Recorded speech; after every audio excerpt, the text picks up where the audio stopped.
My name is Magaloni. I'm a member of this congregation, and I'm first-generation Mexican-American. The Sunday before the election, I eagerly tuned in to watch the service. I needed it. I needed you. That Sunday, I needed to be held by my community, to be replenished. After 4 years of being scapegoated by the president, hate crimes against Latinos are at the highest point since the FBI started keeping track. The El Paso massacre, in which 22 victims died at the hands of a man espousing to hate Mexicans, only happened last year. And that Sunday, although I had safely voted early in San Francisco, the threat of violence erupting on Election Day loomed. The call by the president for the Proud Boys to stand back and stand by further unnerved me. And I was feeling especially fearful for my family in Texas. The Sunday before the election, I was depleted from worry and from the terrible internal back and forth that was going on in my spirit. I've been trapped in an exhausting hope, don't hope cycle. It's an awful dance, but I'm really good at it. I learned the steps to it way back in elementary school when I was picked up and thrown out of the classroom by my math teacher. She was in a rage because I didn't speak English.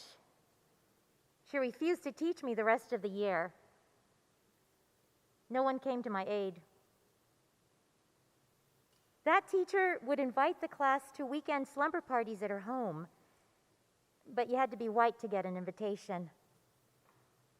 On Mondays, the kids would talk excitedly about the fun they'd had at the party.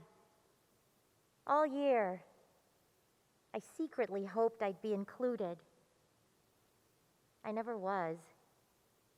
And I tell myself, doesn't matter. There's a certain rhythm to the events in my life that keep the dance that I learned that year from fading into memory. It goes like this. Hope, 2, 3, 4. Don't hope, 2, 3, 4. When Trump was elected in 2016, I felt like I'd been picked up and thrown out of the country. Crowds of his supporters would chant, "Build that wall." They wanted to keep people like me out. I was definitely not invited to the party. And then the border detention camp started. And then our children were stolen from their parents and put in cages. And George Floyd and the pandemic. It's been a long 4 years.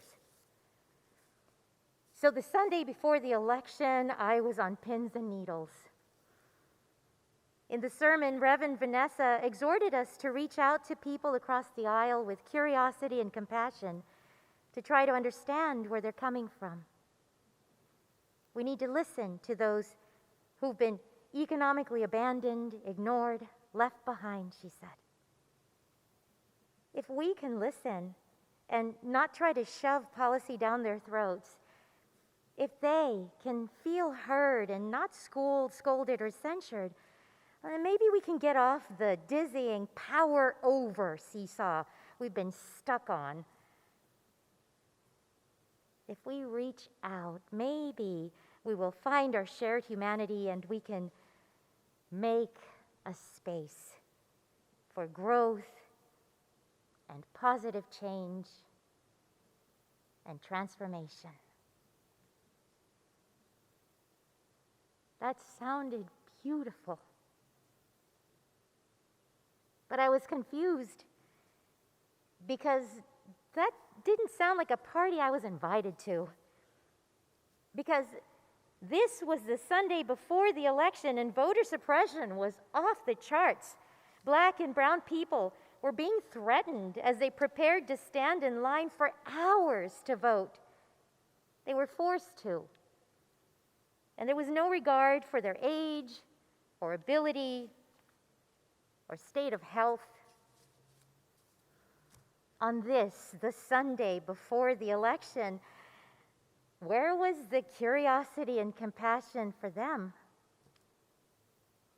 You see, it's really hard to reach out when you're using your hands to protect yourself.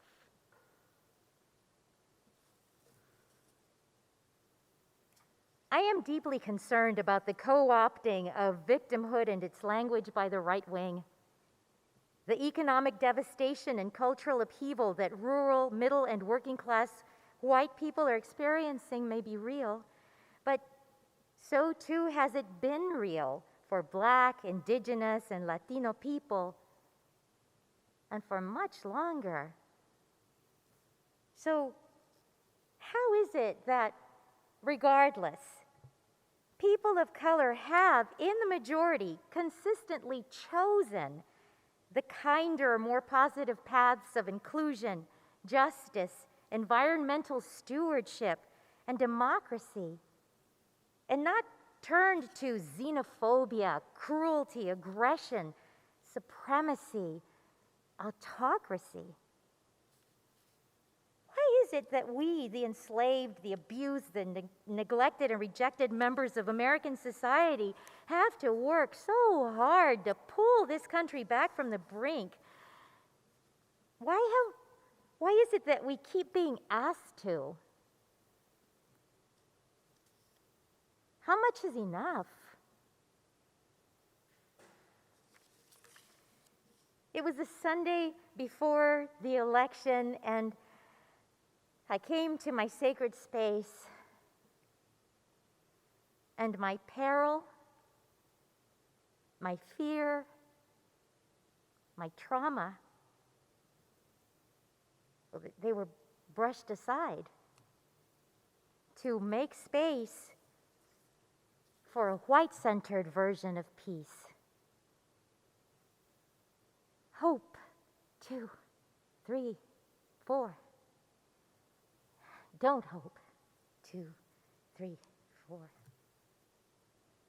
Hope, 2, 3, 4.